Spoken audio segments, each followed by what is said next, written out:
말씀 함께 나눕니다. 여호수아 9장 말씀입니다.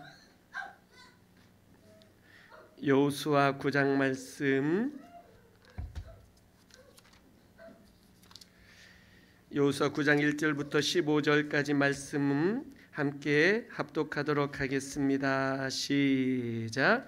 이일 후에 요단 서쪽 산지와 평지와 레바논 앞 대의 연안에 있는 헷 사람과 아모리 사람과 가나안 사람과 브리스 사람과 히위 사람과 여부스 사람의 모든 왕들이 이 일을 듣고 모여서 일심으로 여호수아와 이스라엘에 맞서서 싸우려 하더라. 기브온 주민들이 여호수아가 여리고와 아이에 행한 일을 듣고 꾀를 내어 사신의 모양을 꾸미되 헤어진 전대와 헤어지고 찢어져서 기운 가죽 포도주 부대를 나귀에 싣고 그 발에는 낡아서 기운 신을 신고 낡은 옷을 입고 다 마르고 곰팡이가 난 떡을 준비하고 그들이 길갈 진영으로 가서 여호수아에게 이르러 그와 이스라엘 사람들에게 이르되 우리는 먼 나라에서 왔나이다.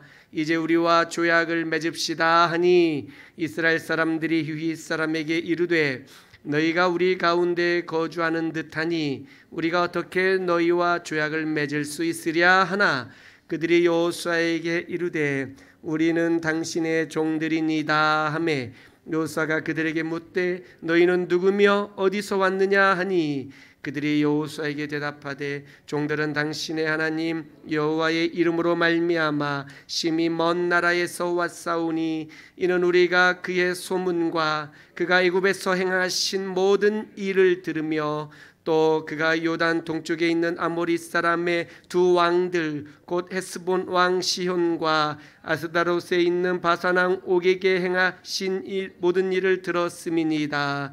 그러므로 우리 장로들과 우리 나라의 모든 주민이 우리에게 말하여 이르되 너희는 여행할 양식을 손에 가지고 가서 그들을 만나서 그들에게 이르기를 우리는 당신들의 종들이니 이제 우리와 조약을 맺읍시다 하라 하였나이다.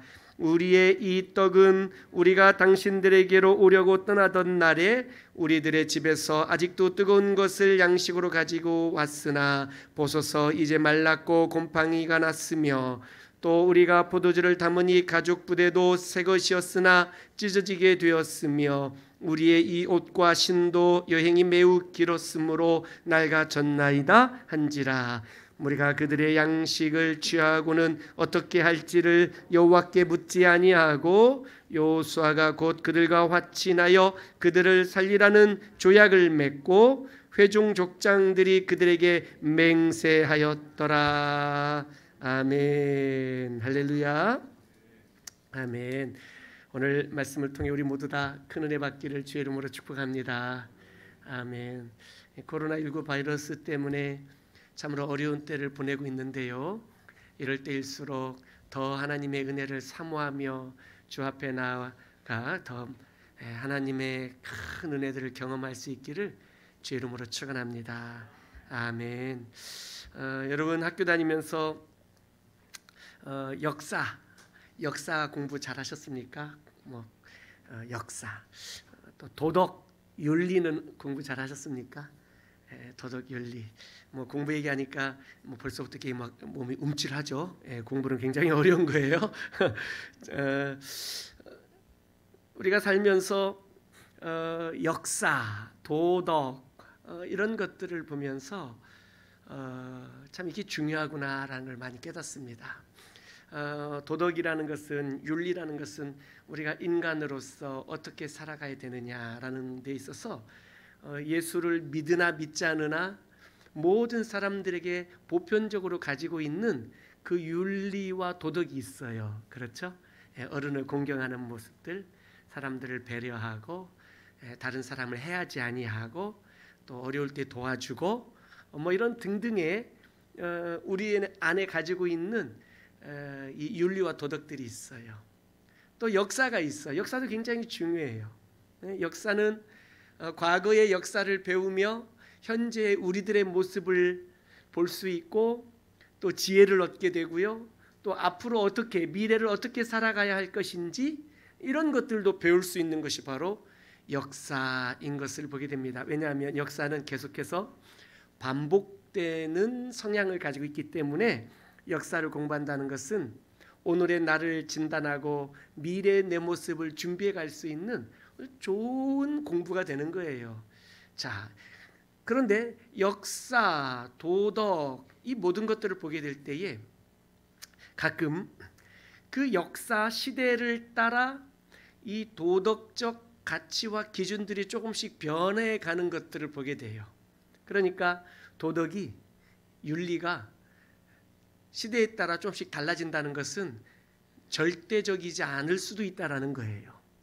보편적인 어떤 그런 우리가 가지고 있는 절대성은 어떤 부분은 있어요. 그러나 다른 사람을 해하지 않는다, 남의 것을 도둑질하지 않는다, 이런 것은 동서고금을 막론하고 다른 사람을 해하거나 살인하거나 또는 다른 사람의 물건을 훔치거나 하면은 여기에 대한 벌들이 어느 시대에나 다 있었어요. 어느 시대에나. 그런데 역사를 뒤돌아보면 어떤 특별한 때에는 이런 도덕들이 합리화되고 어떤 명분을 찾아서 그 도덕을 깨트리는 것을 당연하게 여기는 때도 있게 되더라라는 거예요. 그러니까 어떤 그 명분을 따라 이 도덕이 바뀌고 그래서 역사가 바뀌고 하는 이런 것들을 보게 될 때에 우리가 그것을 어떻게 바라봐야 되느냐라는 거죠.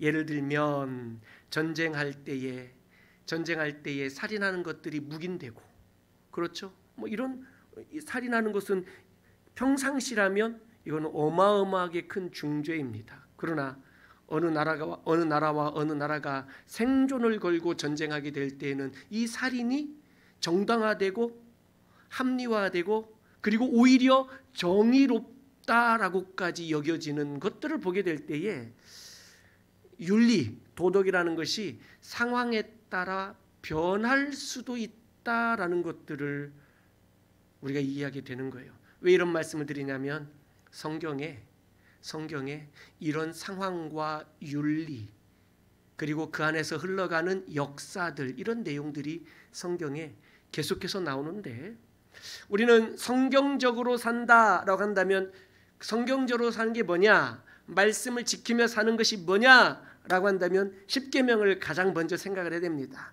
하나님을 내 마음과 뜻과 힘을 다하여서 하나님을 사랑해야 돼요. 그래서 하나님 외에 다른 신을 두면 안 되고요. 하나님의 어떤 형상이나 우상을 만들어서 섬기면 안 되고요. 여호와의 이름을 망령되이 일컬어서도 안 되고요. 안식일을 기억하여 거룩히 지켜야만 하는 이러한 하나님을 사랑하는 하나님을 향한 마음을 잘 지키는 것이 이것이 바로 하나님의 말씀을 지키며 사는 거예요. 우리 모두 이렇게 살기를 주의 이름으로 축복합니다. 이웃을 향해서도 십계명의 말씀을 주셨어요. 먼저 내 부모를 공경해야 돼요. 그렇죠? 살인하지 않아야 돼요. 간음하지 않아야 돼요. 남의 것을 도둑질하거나 탐을 내서도 안 돼요. 거짓 증언해서도 안 돼요. 그렇죠? 남의 것을 내 마음속에 자꾸 가지고 어떤 물욕을 가지고 그것에 대한 내 마음을 키워가서도 안 돼요. 하나님께서는 이 모든 것들에 대해서 이렇게 사는 것이 이웃을 사랑하는 것이다 라는 마음들을 우리에게 주셨어요. 이렇게 사는 것이 하나님의 말씀을 지키며 사는 것인 줄로 믿습니다. 할렐루야. 그런데 성경에 보면 이런 이웃을 향한 사랑의 마음들이 이웃을 향한 사랑의 이 구체적인 방법들이 때로는 하나님을 사랑하는 것과 가끔 상치되는 경우가 있어요. 가끔. 그러니까 우리는 이것이 서로 상치되지 않기를 바라요. 이웃을 사랑하는 것이 하나님을 사랑하는 것인 줄로 믿습니다. 할렐루야. 하나님을 사랑하듯이 이웃도 사랑하며 살기를 원합니다. 할렐루야. 그런데 이웃을 사랑하는 그 방법들을 다 지켜가려고 그러는데 가끔 역사의 어느 특별한 순간순간마다 가끔 이것을 어겨야 하나님을 사랑하는 것일 수도 있는 이런 이해하기 힘든 상황들이 우리 인생에 온다라는 거예요. 오늘 본문이 그런 상황이에요. 우리는 여리고성 전투에서 기생 라합의 이야기를 들었어요. 기생 라합이 하나님의 군대가 저 요단강을 건너서 지금 가나안 땅에 건너왔다는 소식을 들었어요. 그리고 이 하나님의 군대가 이미 요단강 동쪽에서 그 땅을 정복했던 이야기도 들었어요. 심지어 저 40년 전에 애굽 땅에서 하나님이 애굽 사람들에게 10가지 재앙을 펼치시고 홍해를 가르셔서 건너게 하셨던 이런 이야기를 다 들었어요. 이제는 여리고와 내 고향, 내 민족 여리고와 전쟁을 하게 되는 그 순간 속에 내가 어떻게 선택하고 결정해야 되느냐. 이제는 상황, 윤리, 역사, 이 모든 것들이 다 뒤범벅이 돼버리는 특별한 순간이 돼버리는 것들이었어요. 민족적으로 도덕적으로 바라볼 때는 기생 라합은 배신자요 매국노예요. 배신자요. 또 여리고의 역사를 가지고 볼 때에도, 여리고라는 한 민족의 역사를 가지고 볼 때에도 기생 라합은 영원히 매국노로 기록될 수밖에 없는 그런 여인이에요. 심지어 그 집안이 다, 그 집안이 다 우리나라를, 조선을 팔아넘겼던 이 암흑의 이 적들, 이들처럼 라합의 집도 그런 집안이에요. 그런데 이게 우리가 이해하기 힘든 부분이에요. 그런데 성경 어디를 봐도 라합에 대하여 비판하지 않아요. 기생 라합에 대하여 오히려 칭찬을 해요. 그러니까 이제는 우리 여기서부터 우리가 조금 더 흑과 백, 이 두 가지 이분법적 사고를 이제 조금 허물어야 되는 이런 상황들이 오게 된 거예요.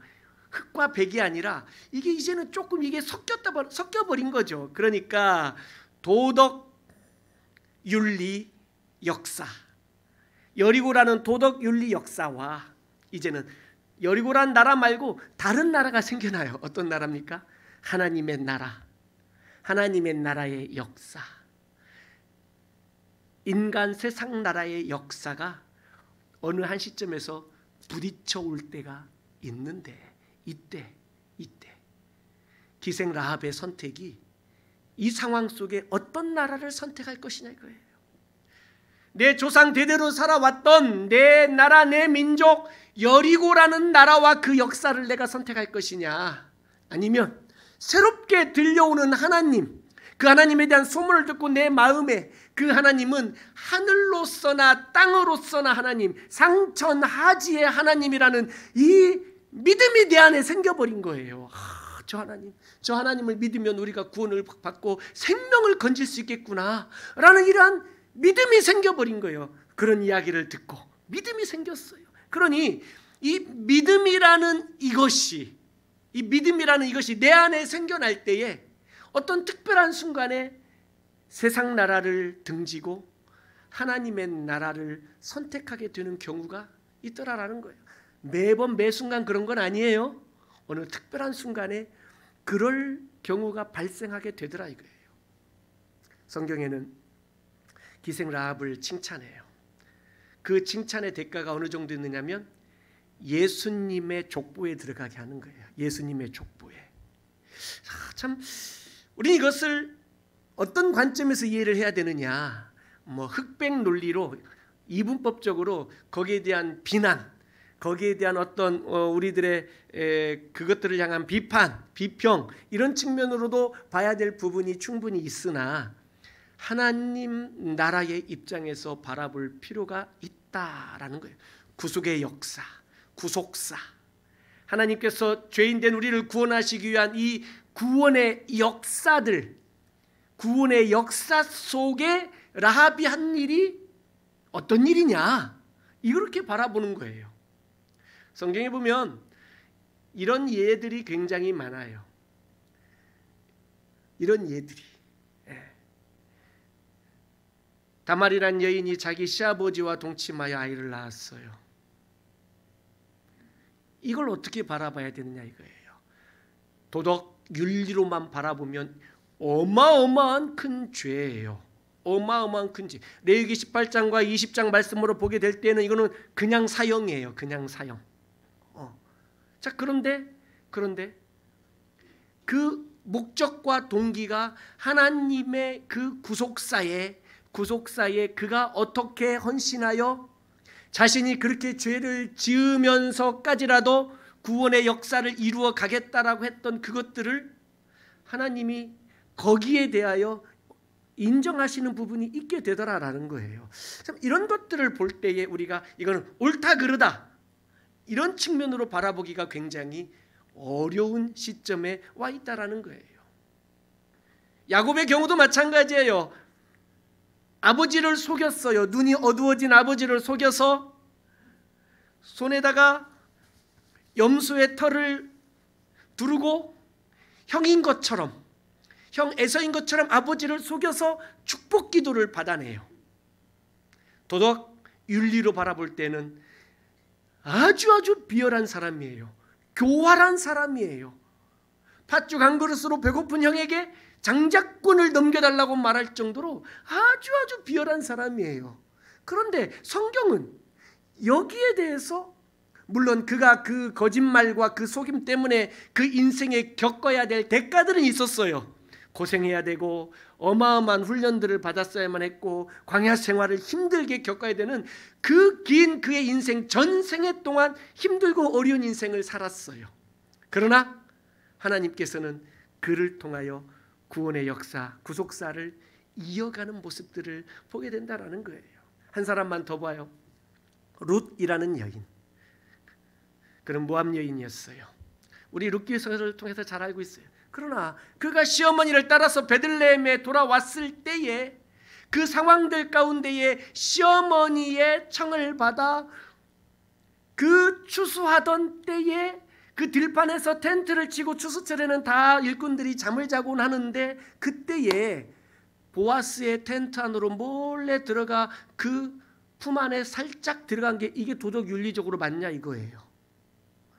어마어마한 큰 죄예요. 이건 돌에 맞아 죽어야 될 당시 율법으로도 그런 죄였어요. 그런데 성경에서는 이걸 어떻게 보냐 이거예요. 구속사에 하나님의 역사에 헌신했다고 보는 거예요.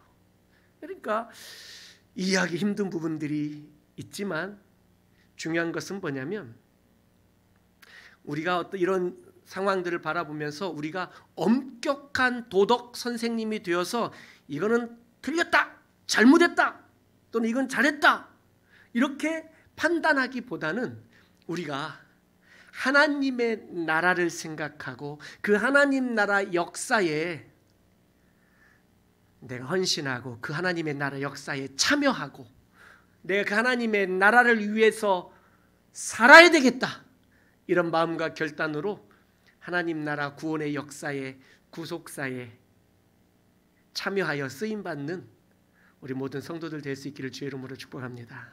할렐루야. 오늘 우리가 기브온 민족에 관한 말씀을 나눠요. 이 기브온 민족도 자기 민족 그리고 가나안 땅의 연합군들을 배신한 행위를 오늘 본문에 나오고 있는 거예요. 그러니 윤리와 도덕적으로 바라볼 때에 분명히 잘못한 부분이 있어요. 그러나 그들의 그 동기, 어떤 동기로 그들이 자기의 민족, 히위 족속을 배신하고 기브온 이 지역 마을 사람들이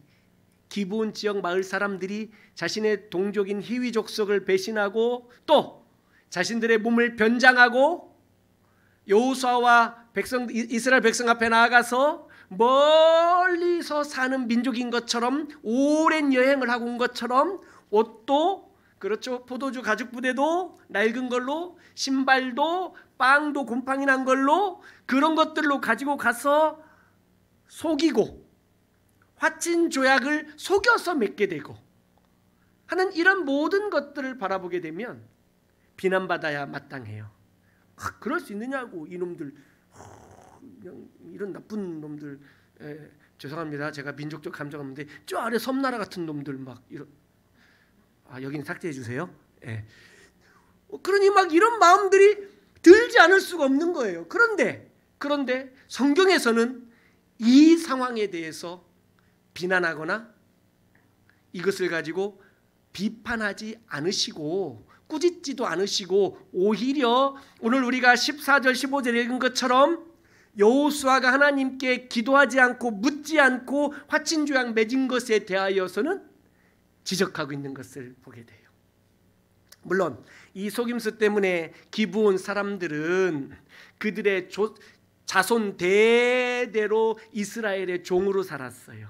오늘 말씀처럼 어떻게 이스라엘 사람들 여호수아를 설득하냐면, 오늘 말씀의 8절에 보게 되면 그들이 여호수아에게 이르되 우리는 당신의 종들이니다 라고 시작하는 거예요. 당신의 종들입니다 라고 하는 거죠. 자, 그러니 이것은 어떤 표현이냐면 우리는 당신들의 종이 되겠습니다 라는 거예요. 종이 되겠습니다.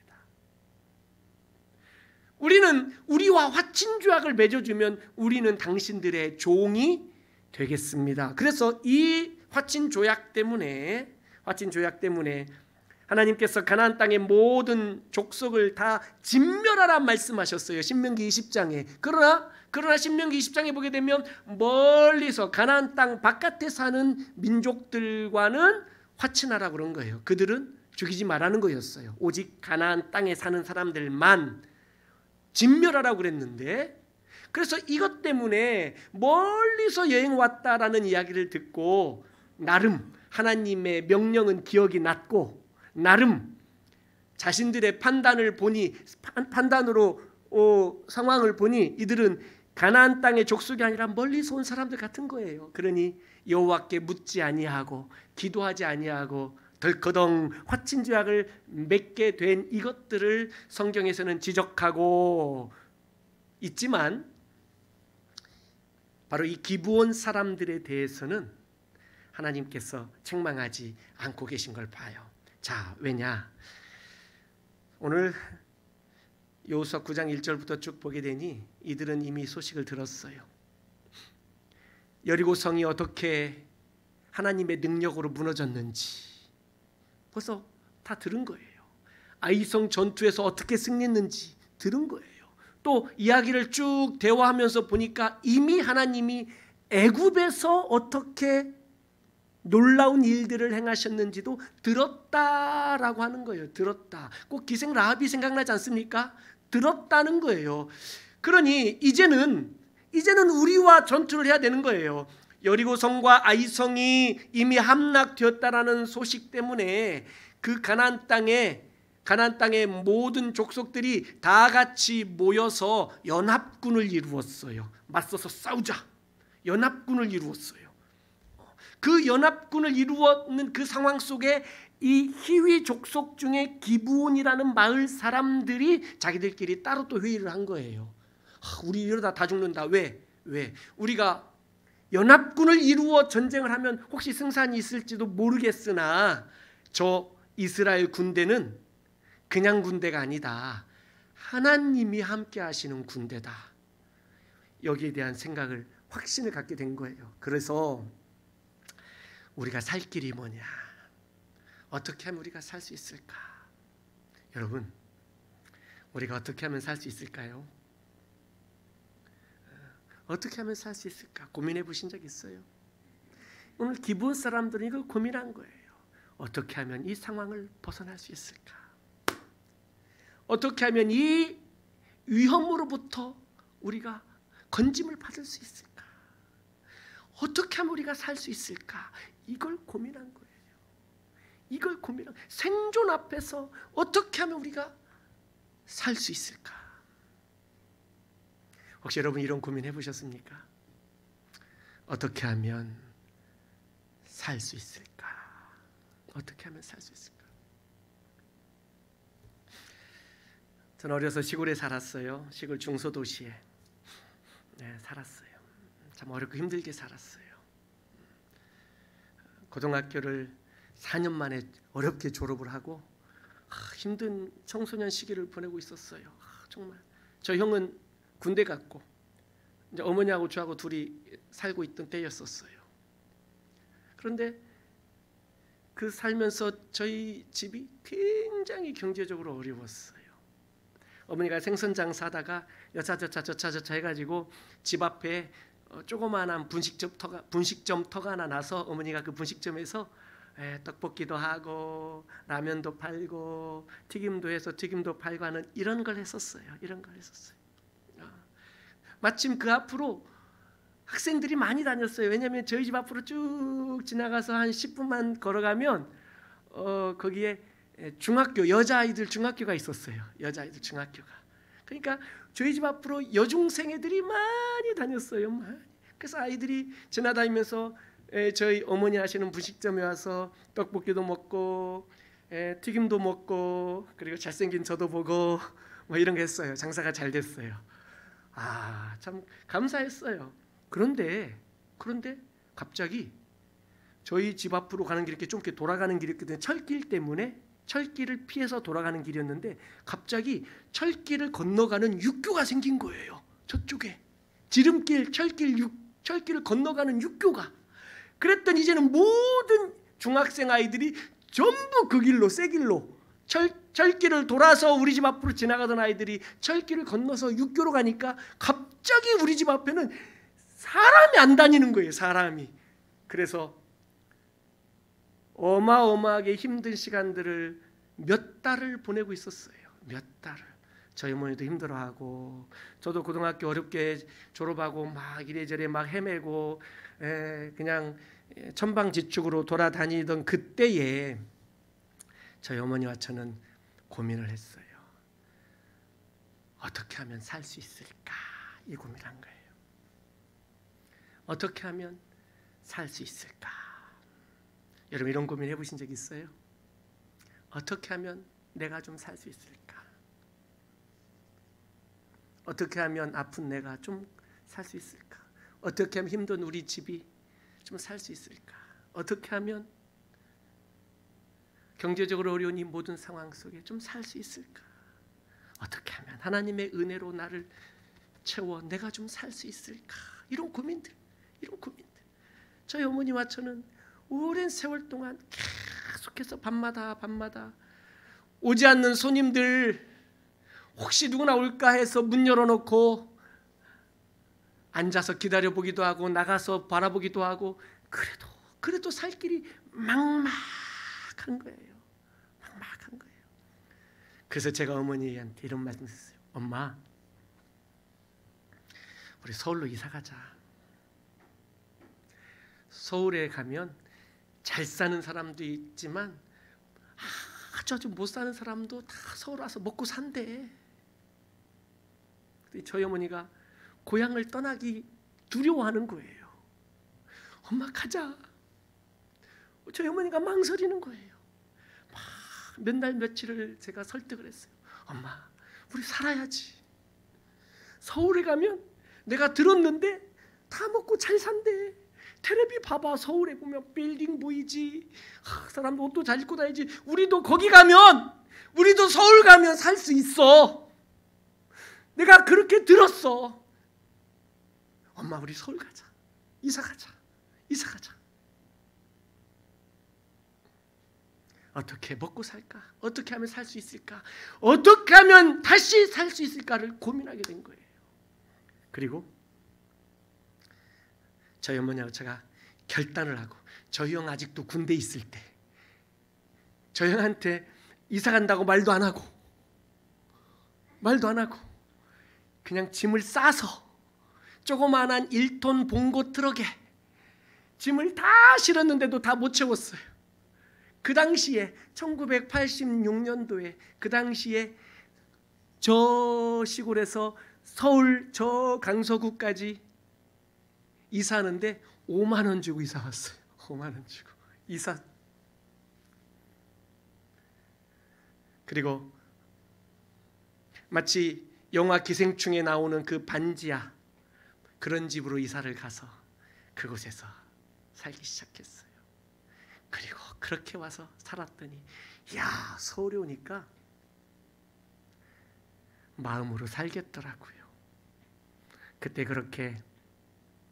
그런 모습으로 이사와서 정일란 만나서 결혼하고 이렇게 목사도 됐어요. 하나님의 인도하심이 우리 인생에 함께 계신 줄로 믿습니다. 여러분의 인생은 어떠세요? 기본 사람들과 같은 고민해 보셨어요? 어떻게 하면 살 수 있을까?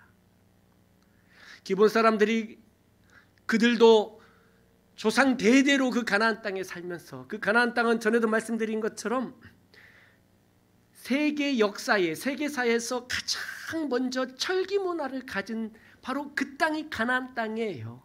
히타이트 민족, 우리가 말하는 이 헷족속, 성경에 나오는 헷족속이 바로 세계사에서 가장 먼저 철기를 갖고 있던 문화예요. 철기.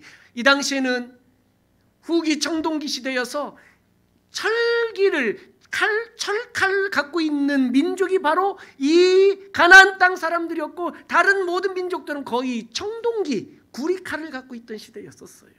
쉽게 이기기가 어려웠죠. 굉장히 막강한 화력들을 가지고 있었죠. 자, 그런데 그 모든 자존심들을 다 내려놓고, 왜? 저들을 보니, 저 이스라엘 사람들을 보니 하나님이 함께 하시는 군대더라 이거예요. 하나님이 함께 하시더라 이거죠. 그러니 지금 이 순간에 우리가 살기 위해서 민족적 윤리 도덕 내려놓고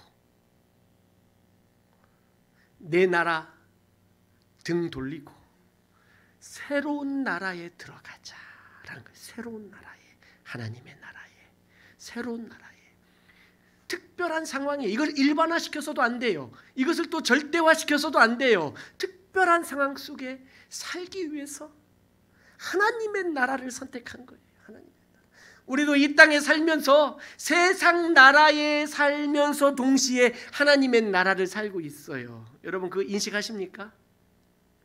세상 나라와 하나님의 나라가 도덕적으로 윤리적으로 부합해요. 어느 지점에서 겹치는 교집합 부분이 있어요. 그러나 어떤 부분에서는 서로 상이한 부분들이 있을 수도 있다라는 거예요. 그런 특별한 상황들을 만날 때에 내가 무엇을 선택하겠느냐 이거예요. 세상 나라의 관점으로 하나님의 나라를 비판할 수도 있을 상황이 올 수도 있어요. 그럼에도 불구하고 나는 하나님의 나라를 선택하겠다, 하나님의 역사에 내가 동참해야겠다라는 이러한 마음들이 기본적으로 우리에게 필요하다는 것들이에요. 할렐루야. 이것은 특별히 칭찬을 못 받을 수도 있어요. 거기에 대한 대가를 치러야 될 수도 있어요. 기브온 족속이 그 자손 대대로 이스라엘의 종 노릇을 했어요. 어떤 일을 했느냐면 나무를 구해오는 일을 했어요. 나무 해오는 일. 가나안 땅에는 막 뒷산에 막 나무가 울창하게 있어서 땔감 나무를 쉽게 거둬올 수 있는 땅이 아니에요. 사진으로 보셨거나 성지순례 다녀오신 분들은 알겠지만 나무 한 그루 없는, 풀 한 폭이 없는 광야예요. 광야. 그런 곳에서 땔감 나무를 구해온다? 메말은 아프리카 땅에 우리 박경호 선교사님 이야기를 들어봐도 물 길러 가려고 수 킬로를 아이들이 걸어가서 물 길러 가려고 흙탕물 그걸 떠가지고 또 다시 수 킬로를 걸어서 와야 되는 이런 것처럼 땔감나무를 구하는 게 얼마나 힘든데요. 또 어떤 일을 했느냐면 지금 말씀처럼 물 깃는 일을 시켰어요. 자손 대대로 물 깃는 일. 왜? 그 일이 제일 힘든 일이에요. 물 깃고 땔감 구해오는 게. 기브온 족속이 자손 대대로 그 일을 했어요. 그러니까 이런 대가를 치러야만 했어요. 그러나 우리가 그렇게 살지언정, 종으로 살지언정 살 길을 찾아야 되겠다라는 거예요. 살 길. 하나님 나라에 종으로 들어간다 할지라도 내가 살 길을 찾아야 되겠다라는 거예요. 모든 자존심 내려놓고, 모든 것을 내려놓고, 모든 것을 포기하고 우리 살자. 우리 살자. 라합 가족처럼 우리도 살자. 저 여리고의 라합 가족이 구원을 받았다는데 우리도 살자. 사랑하는 성도 여러분, 여러분은 무엇을 믿고 계십니까? 우리에게는 기본적인 지혜가 필요해요. 어떤 지혜인가? 하나님은 위대하시고 전능하신 하나님이시라는 것을 아는 지혜가 필요해요. 기본 사람들이 이 지혜를 가진 거예요. 소식을 듣고 여리고와 아이성을 어떻게 하나님이 이기게 하셨는지, 저 요단강 동쪽의 나라를 어떻게 정복하게 하셨는지, 저 애굽 땅에서 행하신 일, 홍해를 어떻게 건너게 하셨고, 광야 40년 동안 구름기둥 불기둥으로 아침마다 만나를 반석에서 생수가 터져나와서 40년 동안이나 저들을 지켜주셨던 그 하나님에 대한 소문을 듣고 마음에 믿음이 생겨버린 거예요. 믿음이. 사랑하는 성도 여러분, 하나님을 아는 지혜가 있어야 믿음이 생겨요. 우리들 마음 가운데 하나님을 하나님으로 알 수 있는 지혜가 있으시기를 주의 이름으로 축원합니다. 할렐루야. 그리고 우리 마음에 믿음이 크게 자리 잡을 수 있기를 주의 이름으로 축복합니다. 그리고 결단한 거예요. 용기를 냈어요. 어떤 용기입니까? 저들과 화친죄악을 맺자라는 용기예요. 용기. 용기라는 것은 적들을 향하여 돌진하여 갈 수 있는 것도 용기예요. 나를 따르라 하면서 지금 달려가면 빗발치는 총알에, 빗발치는 화살에 우리의 몸이 구멍이 뻥뻥 뚫려버릴 수도 있겠지만, 용기를 내서 적들을 향하여 나를 따르라, 돌격 앞으로 하면서 나아갈 수 있는 것도 어마어마한 큰 용기예요. 목숨 건 용기예요. 그러나 그 용기 못지않게 굉장히 중요한 용기가 있는데요, 자존심을 꺾는 용기예요. 내 자존심을 꺾어버릴 수 있는 용기.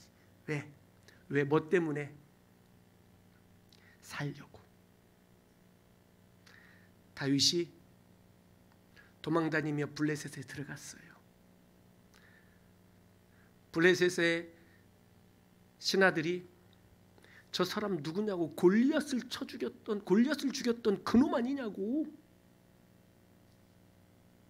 블레셋 가드 왕에게 신하들이 말하는 거예요. 아하, 다윗이 생각해 봤더니 이거 큰일 났다, 여기서 죽겠다 싶었더니 그가 용기를 냈어요. 미친 척을 해야겠다. 자존심을 꺾는 용기를 냈어요. 미친 척을 해야겠다. 갑자기 침을 흘리는 거예요. 침을. 횡설수설하는 거예요. 그러니 누가 봐도 미친놈인 거예요. 누가 봐도. 성경은 그것을 비난하지 않아요. 왜? 그렇게 살아야 하나님의 나라의 일을 다시 할 수 있기 때문에 그렇게 살아야. 이것을 세상적인 기준, 세상적인 도덕과 윤리로 바라봐서는 이해하기가, 해석하기가 굉장히 어려운 부분이 이 안에 있어요. 이 안에 있어요. 기본 사람들이 변장을 했어요. 변장을.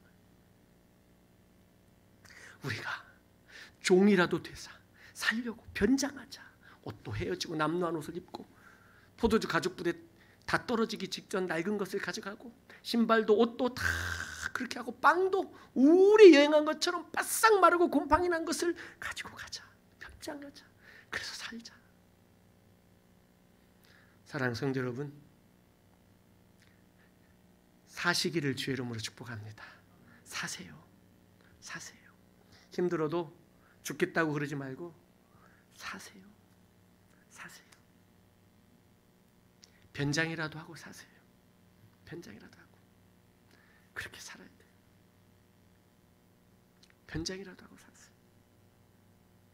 그러면 하나님이 살 길을 주십니다.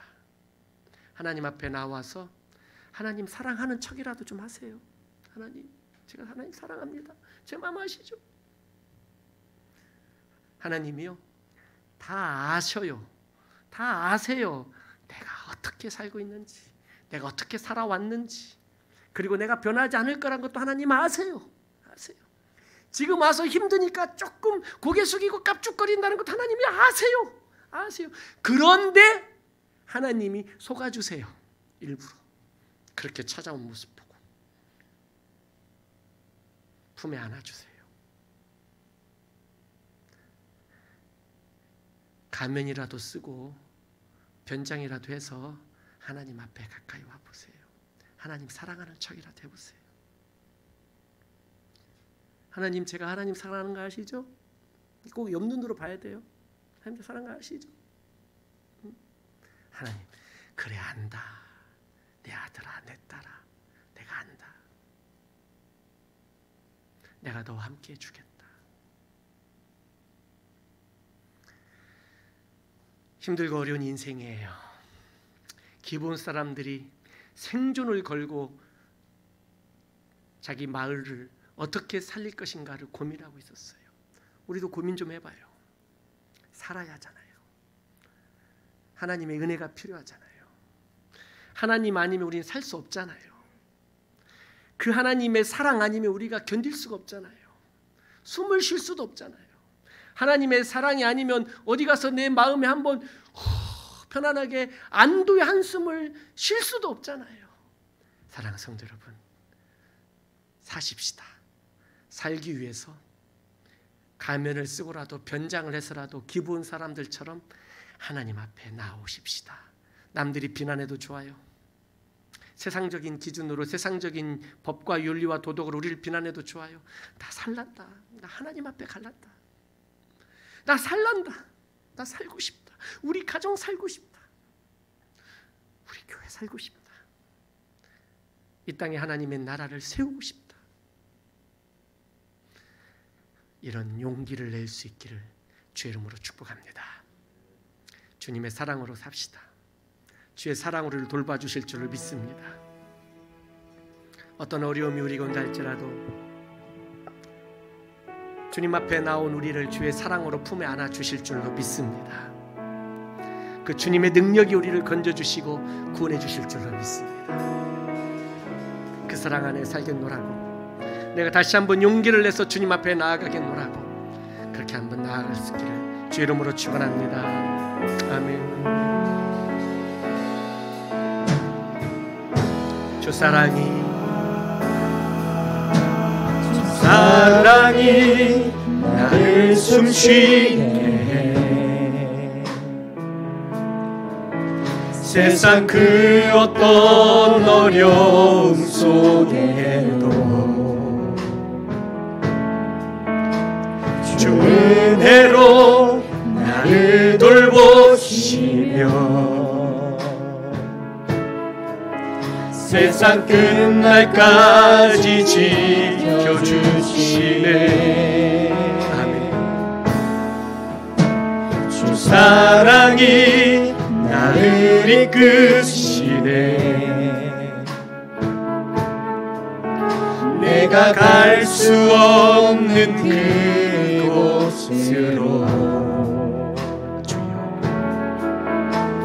주의 사랑 나를 붙드시며 세상 끝날까지 인도하시네. 아멘. 주님만이 내 아픔 아시며 주님만이 내 맘 오르만지네. 어느 누구도 나를 향하시 주님의 사랑을 끊을 수 없네. 주님만이 내 능력이시며 주님만이 나의 구원이시네. 어느 누구도 나를 향하시 주님의 사랑을 끊을 수 없네. 다시 한번 주 사랑이 나를 숨쉬게 주 사랑이 나를 숨쉬게 해. 세상 그 어떤 어려움 속에도 주 은혜로 나를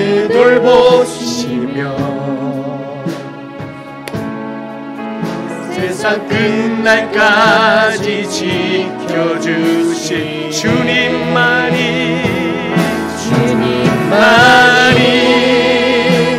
내 아픔 아시며 주님만이 내 맘 어루만지네 어느 누구도 나를 향하신 주님의 사랑을 끊을 수 없네 주님만이 내 능력이시며 주님만이 나의 구원이시네 어느 누구도 나를 향하신 주님의 사랑을 끊을 수 주님만이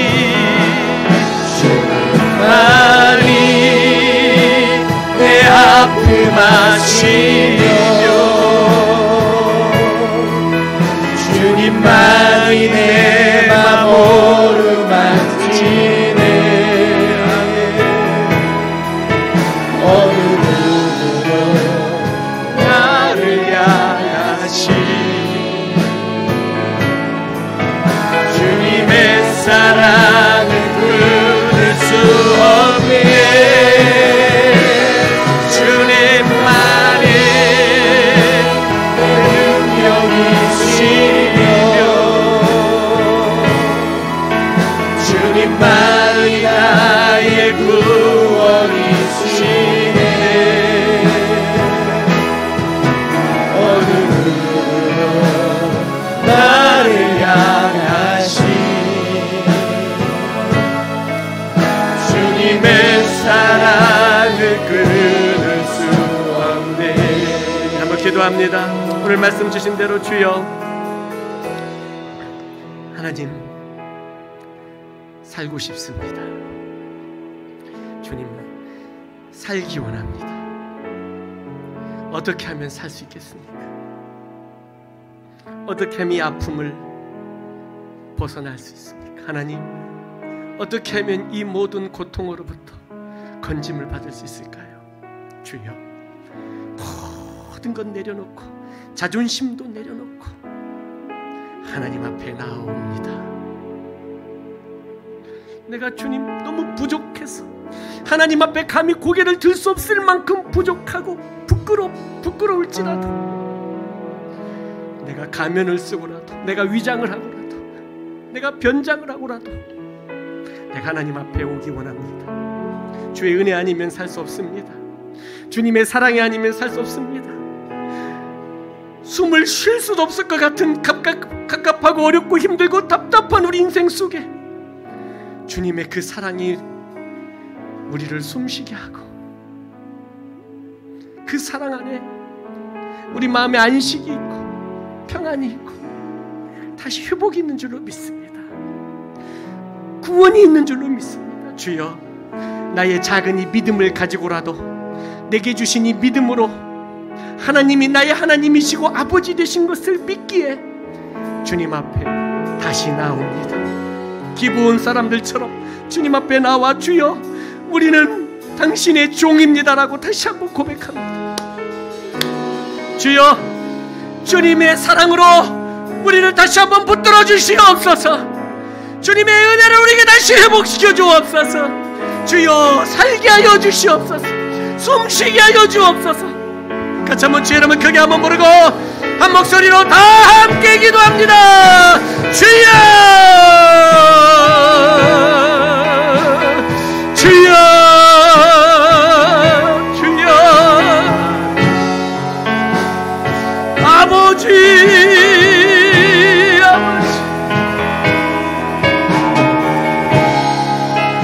주님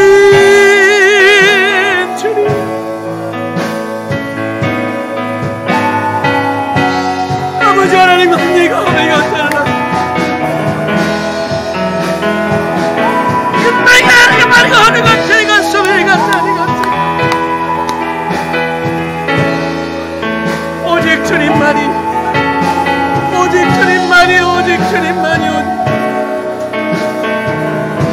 아버지 오직 주님만 오직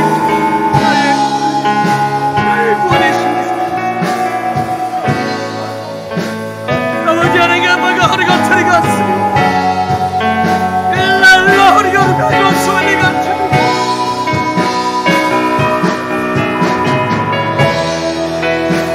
하나가 허리가 쇠로 머리가 하나가 들어갔습니다.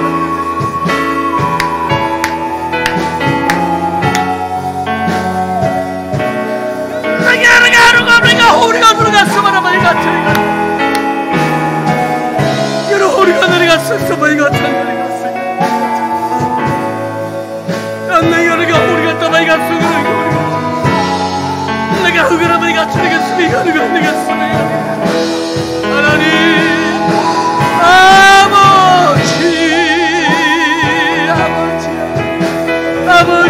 아버지 살기 원합니다. 주여 살게 하옵소서. 다시 숨쉬게 하옵소서. 다시 답답한 가슴이 힘들고 어려운 우리 아픔이 고통이 회복되고 치유되고 주여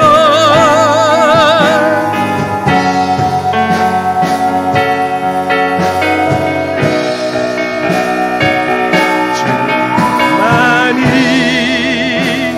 내 아픔 아시며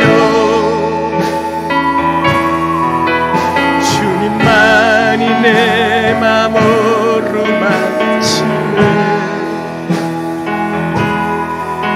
어느 누구도 나를 향하신 주님의 사랑을 끊을 수 없네. 주님만이 내 능력이시며 주님만이 나의 구원이시네. 어느 누구도 나를 향하신 주님의 사랑을 끊을 수 없네.